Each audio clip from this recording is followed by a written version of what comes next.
అండి, నేను మీ అనురాధ. ఆహా అనూస్ క్లౌడ్ కిచెన్కి స్వాగతం. ఈరోజు వీడియోలో రెస్టారెంట్ స్టైల్లో చికెన్ గ్రేవీ కర్రీని ఎలా తయారు చేయాలో చెప్పుకుందాం. ఈ చికెన్ కర్రీని చపాతీ, పుల్కా, రోటీ, బిర్యానీ, జీరా రైస్, ఎన్ని రైస్ ఐటెంకి అయినా పర్ఫెక్ట్గా మ్యాచ్ అయ్యేలాగా ఉండే చికెన్ కర్రీని ఈరోజు నేను మీకు చెప్తాను. మీరు కూడా ఇదే వీడియోని చూస్తూ పర్ఫెక్ట్గా ఒక్కసారి ట్రై చేసి చూడండి. మరి లేట్ చేయకుండా ఈ చికెన్ కర్రీని చేసేద్దాం రండి. మరి ముందుగా హాఫ్ కేజీ చికెన్ తీసుకొని శుభ్రంగా కడిగి దానిలో 2 table spoon salt, 3 table spoon కారం, పసుపు, కొద్దిగా పెరుగు, అప్పుడే ఫ్రెష్గా మిక్సీ వేసిన అల్లం వెల్లుల్లి పేస్ట్, 1.5 స్పూన్ గరం మసాలా, కొద్దిగా ఆయిల్ వేసి ఒక చెక్క నిమ్మరసం పిండి కలుపుకొని 1 అవర్ లేదా 1.5 అవర్ మ్యారినేట్ చేసుకోండి. సరిపోదు అని ముందుగానే రెడీ చేసి ఉంచానండి. ఇదిగోండి అదే ఇది. కావాలంటే ముందు రాత్రే మ్యారినేట్ చేసి పెట్టుకోవచ్చు అండి, ఎందుకంటే చికెన్ కర్రీ సాఫ్ట్ అండ్ టెండర్గా ఉంటుంది. ఇప్పుడు ఇంకా చేద్దాం రండి. మరి ముందుగా బాండీ తీసుకొని కొద్దిగా ఆయిల్ వేసి ఆయిల్ కాగిన వెంటనే కొంచెం చెక్క, 3 లవంగాలు, 2-3 యాలకులు, ఒక బిర్యానీ ఆకు, ఒక అనాస పువ్వు వేసి కొద్దిగా వేగనిచ్చి తర్వాత 1 టేబుల్ స్పూన్ అల్లం, కొద్దిగా వెల్లుల్లి రెమ్మలు, ఒక పెద్ద ఉల్లిపాయ కట్ చేసి వేసి ఉంచాలి.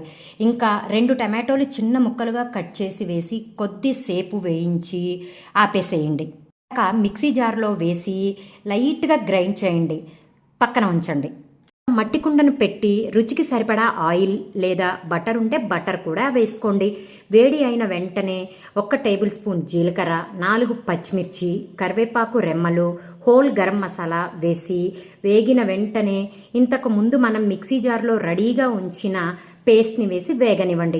ఆయిల్ బయటికి వదిలేసిన తర్వాత వెంటనే మనం మ్యారినేట్ చేసి ఉంచిన చికెన్ని వేసి మీడియం ఫ్లేమ్ మీద వేగనివ్వండి.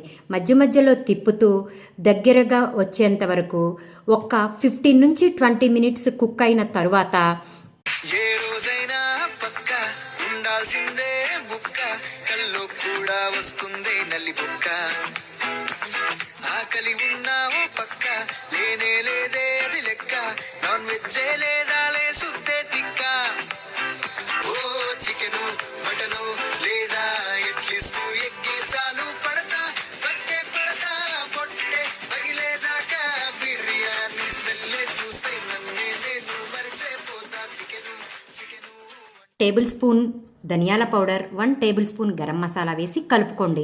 అన్నట్లు చెప్పడం మర్చిపోయానండి, మట్టి పాత్రలో వండిన చికెన్ కర్రీ ఎక్స్ట్రీమ్ లెవెల్లో ఉంటుంది. దాని టేస్ట్ హెల్త్కి కూడా మంచిది కదండి. చాలాసేపు వేడిగా కూడా ఉంటుంది.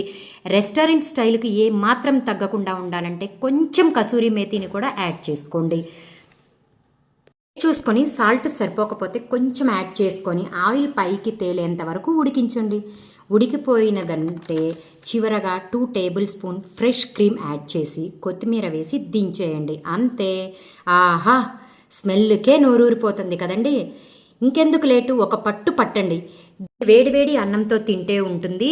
ఒక్కొక్క ముద్దకి స్వర్గం కనిపిస్తుంది కదండి. ఎందుకు ఇంకా వెయిట్ చేస్తున్నారు? సండే వచ్చేస్తుంది కదండి, మొదలు పెట్టండి. ఇలానే కరెక్ట్ కొలతలతో మీరు ఒక్కసారి ట్రై చేసి కామెంట్ సెక్షన్లో చెప్పండి ఎలా ఉంటుందో. మరి సరే అయితే ఇలాంటి పక్కా ఇంటి రుచుల కోసం ఆహా అనూస్ క్లౌడ్ కిచెన్ని ఫాలో అవ్వండి. మరి కుదిరితే ఒక లైక్, షేర్ అండ్ సబ్స్క్రైబ్. బుక్క కల్లో కూడా వస్తుంది నల్లి బుక్క, ఆకలి ఉన్నావో పక్క లేనే లేదే అది లెక్క, నాన్ వెజ్జే లేదా